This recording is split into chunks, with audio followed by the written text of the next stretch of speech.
let's turn to his politics.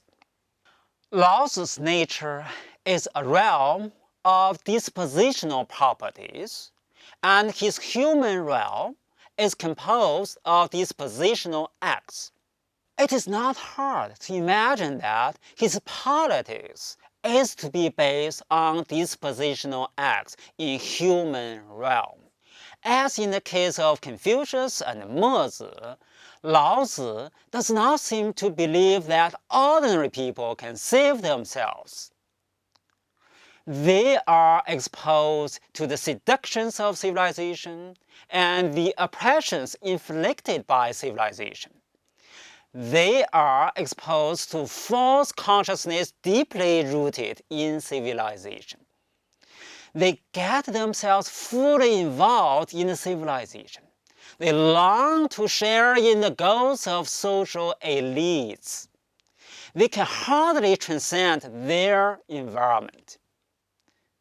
In these circumstances, it is only sages who have achieved higher wisdom who can save ordinary people from the pathologies of civilization. It is the Taoist sage who is able to put an end to the artificial projects of civilization and make it possible for the majority of men to return to a natural human realm.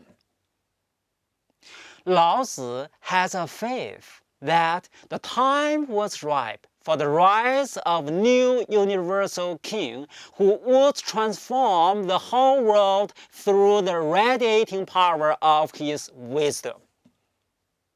However, the Taoist sage does not plan or does not contrive to obtain political power. Quote, "The empire will be won by refraining from deliberate action." End quote. The world will somehow naturally gravitate to the orbit of sage ruler who embodies the power of the Tao. The way in which the Taoist sage ruler rules is closely connected with his magical power and with his political strategy. Quote, "As for the best ruler, the people simply know that he is there." End quote. His being there is not a vacuous presence. His self-effacing quality, his submissiveness, his utter impartiality, his refusal to intervene in the lives of his subjects, all these qualities come to permeate the lives of those he rules. He does not advance men of worth. He empties the minds of the people of the useless knowledge.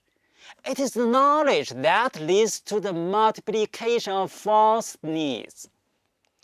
He refrains from war as possible as he can. A large state ruled by a sage can by its conciliatory, humble, and considerate policies actually induce small states to seek its protection. Small states ruled by sages renouncing power and pride can win the protection of such large states without in any way resenting it. Here is Laozi's vision of the good society from chapter 80. Quote, "A small settlement with few inhabitants, even though they have labor-saving implements, see to it that they are not used. See to it that they take death seriously and do not wander far off. Although they may have boats and cars, see to it that no one rides them, and that though they have arms and weapons, no one will drill with them. See to it that they return to the knotted cord rather than riding. that they be content with the food they have, that they be pleased with the clothes they have, and satisfied with their dwellings and enjoy their own customers. The neighboring settlements may be so close that one can hear the cocks crow and dogs bark, but the people may grow old and die without going back and forth. The whole idea is to reduce to a minimum all the products of civilization, making it possible for the people to sink back into the simple life. In the simple life, they remain self-sufficiently contented with their essential daily routines. No outside stimulation is needed. However, there seems to be something contradictory in this political design. The sage ruler deliberately creates a utopia which will turn the world back to the simplicity of the Tao. The restoration of primitive must be a conscious product. An ideal human realm is a realm of no intentional acts. In order to attain an ideal human realm, something must be done to purge human realm of intentional acts. The purged human realm is the result of intentional acts. That is, it is intentional acts that remove intentional acts from human realm. Maybe it is our interpretation that gives rise to contradiction. Laozi did not offer any political design. He just gave us a picture of how politics is supposed to work. His politics is deeply rooted in his conception of natural realm and human realm. Natural realm is composed of dispositional properties. The soft tend to be strong, while the hard tend to be weak. Water wear down a stone. The bottom tend to be heightened, the top tend to be lowered. Dispositional properties in natural realm would dispose people to act in certain ways. Poor people are disposed to do things to improve their terrible situations. Rich people are disposed to act in other ways in which their life is further improved. These dispositional acts constitute human realm. Just like natural realm, human realm is also a realm of becoming instead of being. To be poor does not make sense in describing a society.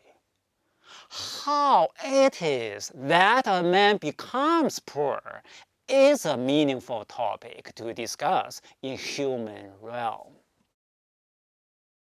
Since human realm is a realm of becoming, Laozi's politics focus on becoming.